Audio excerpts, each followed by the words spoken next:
Good Sunday afternoon, everybody. July 22nd, 2018. I want you to come and join me.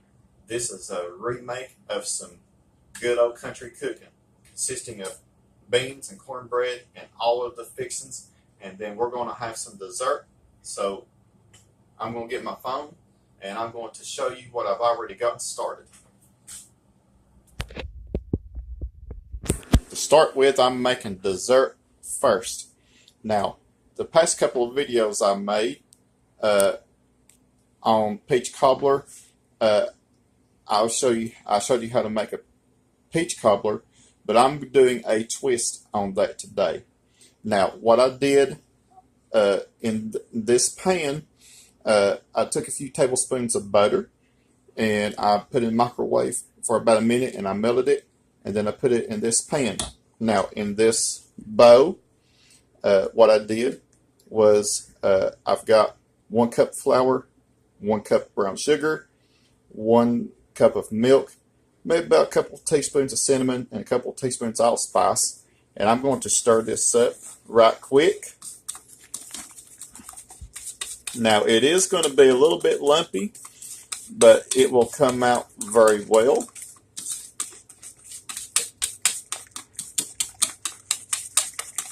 Now that's good to go. We'll put the whisk in the sink. I'm going to pour this in the pan. Make sure that you distribute the batter evenly. I'm going to take a can of peaches, a pretty good sized can of peaches. You don't have to drain the peaches because it's going to help our cobbler taste really good. Now you just want to evenly distribute. Just make sure that you use clean hands, by the way. Make sure that you distribute the peaches evenly throughout the pan and the mixture. Now what I'm going to do is I'm going to add some frozen blueberries. I think peaches and blueberries go very well in this dessert. You can fix a blueberry cobbler by itself if you would like. You can also fix a peach cobbler by itself if you like. But this is really good.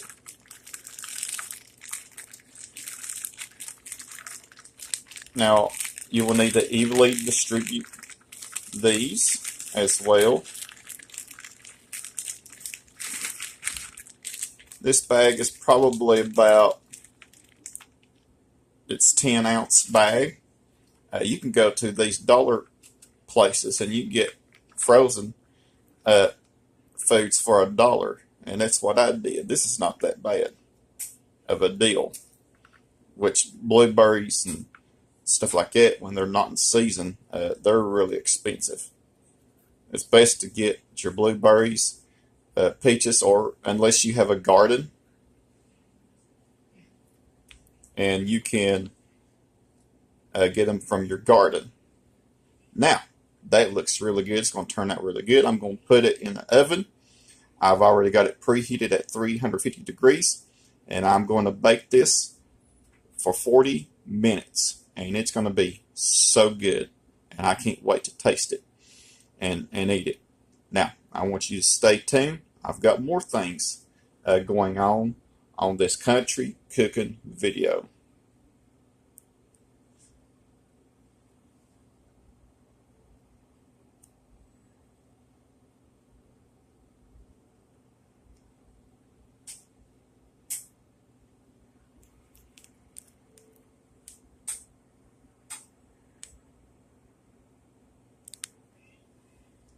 Alright, I got my peach cobbler in the oven. It is baking at 350 for 40 minutes, and I apologize. It took a little bit longer to pause the video because I just got a new phone a week before last. I had dropped my other one and it broke, so I'm still getting used to this new phone. Right now I'm talking about my beans and what I got going on right here. Now, last night I took a pound of Great Northern beans. Those are the white beans. and I took a pound of pinto beans and I washed them. Make sure there wasn't no rocks or anything like that in it. You don't want any foreign matter in your beans. You want some really good beans to eat for supper, lunch, whatever. Now, and you can also put any leftovers in the freezer, and they'll last a few months. And you just get them out when you want them and reheat them, and they'll be really good. Now, what I did was I put the beans into some water. You want plenty of water to cook your beans in, and you want to cook them for about 2 hours or so. Now, you will need to keep an eye on your beans and put some water in there occasionally to make sure that the beans don't run out of liquid, because if you let them run out, then the beans will burn. You don't want burnt beans. Now, what I then did was, when the cooking time was up on the stove, I transferred everything, the water and all. You don't no need to drain the juice. I'm getting tongue tied here. Bear with me. No need to drain the juice or anything like that. Just put it all in the crock pot. You will probably need some more water in here. Make sure you fill it to the top and let them cook overnight. Now, what I did was I sliced up some hog jaw. Now, hog jaw looks like this. You can get it at your grocery store. You can get fat back. You put ham in it, whatever. My grandmother didn't like putting anything like that in her beans. I never did see her put anything like that, because she didn't like putting fat back and stuff like that in her beans. And I didn't like that for a long time. And one day I thought, well, why don't I try some hog jaw bacon? And I sliced it up like I did in here, put it in there, and it's really good. Now, I don't like fat back myself because it's too much salt. Now, very important, what you need not to do is, you don't need to put any salt in your your beans until they are fully cooked, because if you put them at the start, your beans will turn out too crunchy, and I don't like crunchy beans. I want mine really tender. So I've not put any salt in these right yet, but I will here in just a moment or two. I just wanted to talk to you about my beans and how good they are, and I like them really good. Now, I want you to come over here and join me at the stove, and I'm going to talk about some greens that I've got going on, cooking on the stove. Now, this is collard greens. Just go to the grocery store and go to the frozen section of your local grocery store. Get you a pack of collard greens, turnip greens, whatever. And what I'm doing is I'm letting these cook for about 45 minutes or so, because the longer they cook, the better they'll be. Now, what I'm doing is, as I go along with the cooking time, I'm adding liquid using a low-sodium chicken broth. Chicken broth brings out the flavor, makes the greens taste a whole lot better. Now, towards the end of cooking time, I'm going to put some onion powder, garlic powder, and some apple cider vinegar. Not a whole lot, because you don't want to overpower the flavor of the greens. Now, I tell you what, this dinner is coming along really good, so I want you to stay tuned. I'm going to cook some cabbage. I'm going to make cornbread. I'm going to also make some fried potatoes. So I want you to stay tuned for more. Welcome back, everybody. I already showed you the beans that I made, and I can't wait to dig in. The peach cobbler is still cooking in the oven, and I showed you the collard greens. I just stirred them a few minutes ago, added a little bit more chicken broth, and they're coming along just fine. Now I'm going to show you how I make the cornbread. Now, To start with, I greased this pan here with shortening, and I got my oven preheated to 400 degrees. Well, actually, I'm going to put this along with the peach cobbler, and since I'm baking it at a lower temperature, I'm probably going to more than likely bake it quite a bit longer. But usually, when I bake cornbread, I bake it at 400 degrees for about 30 to 35 minutes until it's good and golden brown. Now, in the bowl here, I've got self-rising yellow cornmeal mix. Now, if you don't have that, you can use white cornmeal mix. But a few years ago, and I can't remember who made cornbread, they used yellow cornmeal mix. And I'll tell you what, that was the best cornbread I've ever eaten. And since then, I started using yellow cornmeal. It just brings out the flavor in your cornbread. Now, what I'm going to do, I'm going to break these 2 eggs up.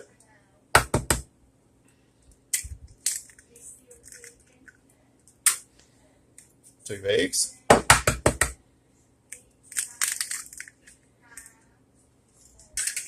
I'm going to put in, and please excuse that, I zoomed it in a little closer. Let me take this vegetable oil. Need a few tablespoons of that. Okay.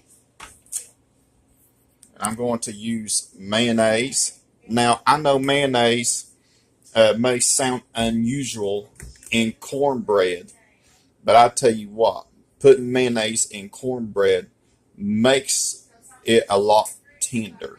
Okay. Now, I don't have anybody to help me here, so it's taking me a little bit to get some mayonnaise here and put it in the mixture. So bear with me. You want a couple tablespoons of mayonnaise. It looks like about a half a cup of mayonnaise, because I'm putting it in this rectangular dish. And I'm going to add some milk.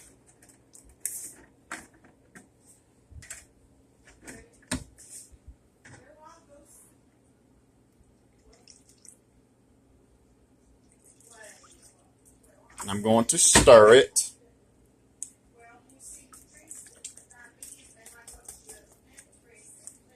Stir it with a whisk. You want to stir it very well. I'll tell you what, this is going to be like a mini movie of some good old country cooking. You want to stir this really good. You want to get it incorporated very well. Everything. The cornmeal, the mayonnaise, the milk, the vegetable oil, the eggs.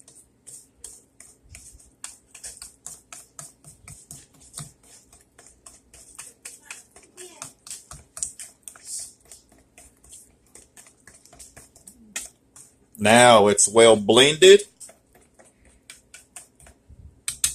It's going to make a big old pan of cornbread. I'm going to pour it in this bowl. In this pan. And as I said, I'm going to put it right along in here in the oven with a peach and blueberry cobbler. Now, like I said, I usually bake it at 400 degrees for about 30 to 35 minutes. But since I got the oven to 350, I'm going to bake this just a little bit longer. Now, I want you to stay tuned for more. Welcome back, everybody. Everything is coming along very well on my mini movie of good old country cooking. Now, what I got going on in the pan right here, I just got through cutting up some cabbage. Now, I love cabbage raw, and I like it cooked in a way that I'm going to cooking it and show you what I usually do with cabbage when I cook it. Okay? Now, you don't want to take your cabbage too far as cooking, because the cabbage will lose a lot of flavor. Now, what I did here was I melted some butter and I put the cabbage in. You want to stir it around a little bit Now, what I usually do most of the time is you don't want to put a lot of liquid in here. I'm using chicken broth. Let me open up this other can, this other carton, I mean. And what you're going to do is you're going to put a little bit of liquid at a time. And you may say, man, that's too much cabbage in this pan. Well, as time goes on, the cabbage is going to cook down. Now, what I'm going to do is as time goes on, I'm going to put the liquid in there like I did with my collard greens. My collard greens are getting close to being done, so what I'm going to do is I'm going to take those spices I was telling you about, garlic powder, onion powder, salt, and I'm going to add them in there, and I'm going to add just a little bit of apple cider vinegar. Now, as time goes on in here, you would want to, like I said, put some liquid in there so the cabbage won't burn. And at the end of cooking time, I'm going to add a few things I'm going to show you. So I want you to stay tuned for more.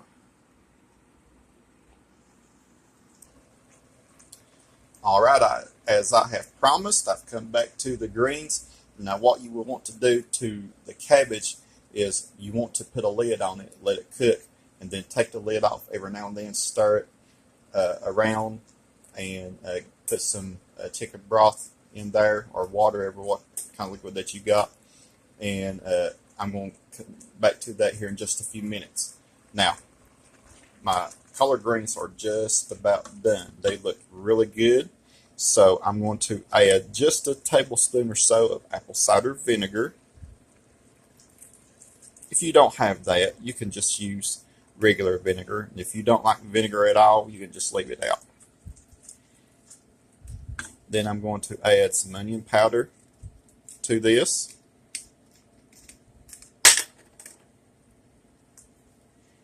The onion powder, garlic powder gives it really good flavor. Garlic powder.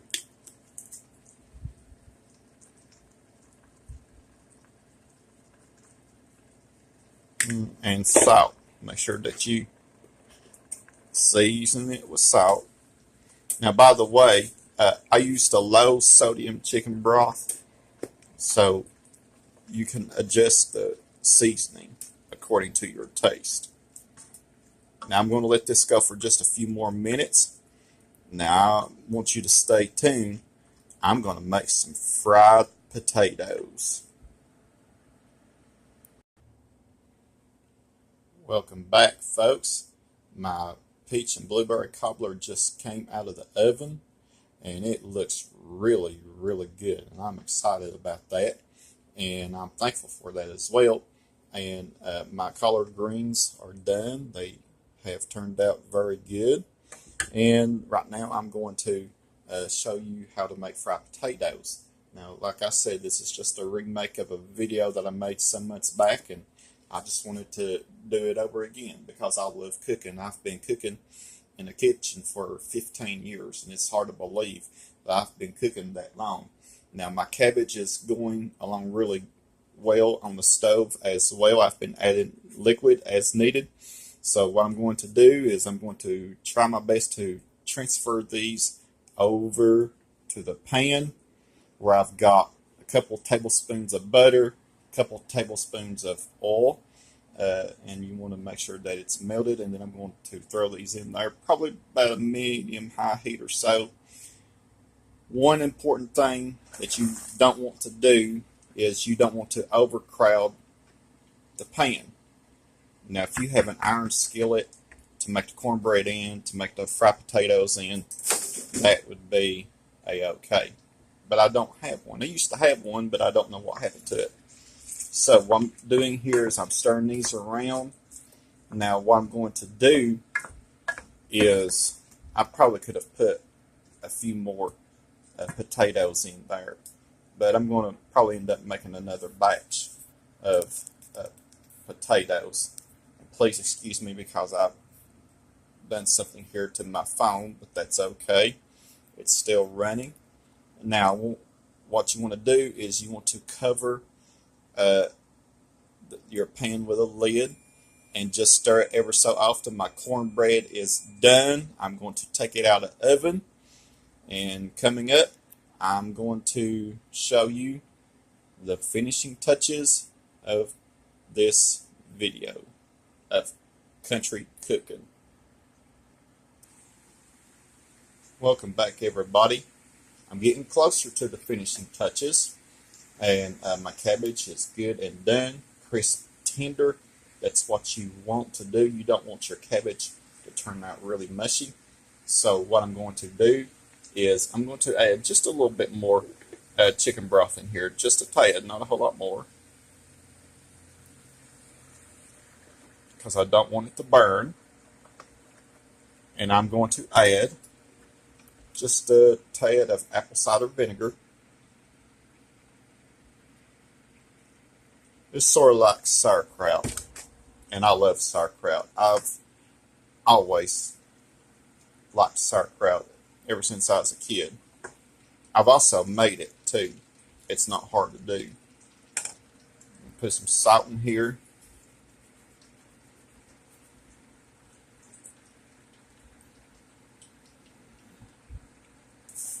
I'm going to add a few drops of hot sauce.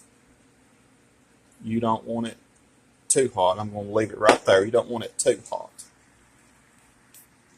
I'm going to add some garlic powder.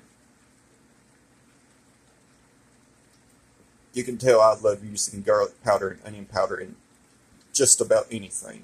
Onion powder. Now what I'm going to do is I'm going to add some smoked sausage. Excuse me, you can buy these at your local grocery store. You can also use kielbasa. You can use Polish sausage. You can use those little smokies that you can find in the meat section of your grocery store. Now, what I'm going to do is I'm going to stir this, let it cook for just a few more minutes, and I want you to stay tuned because we're nearing the finish line of our country cooking. Alright, everything is just about done. My potatoes have come along just fine, and they're good and go to brown, so I'm going to finish them up. I'm going to add a little bit of garlic powder.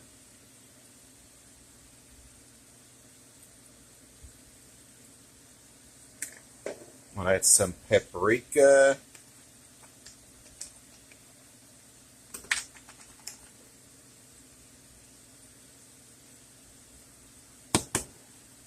Get it unstuck. Let it come out a little bit more. You don't want to put a whole lot on there. I mean. Onion powder, since I've already put garlic powder in there. And salt. Make sure that they're salted very well.